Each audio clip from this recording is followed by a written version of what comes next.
In this video, we'll be showing you how to hide class list information at checkout.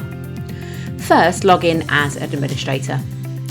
From the main navigation, head to Admin, Events, and then select Tickets and Products from the Manage menu for the required event. Then select Edit Product from the Product Management menu of the required product, and scroll down the page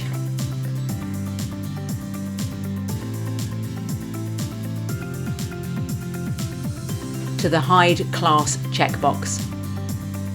Checking this checkbox is useful when you have the Ask for Name and Class checkbox checked, but only really require a name for the event.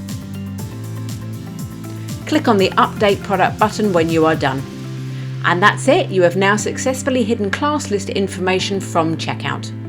Head to our other tutorials and FAQs for any further guidance you require, from setting up events to holding a raffle. Thanks for watching.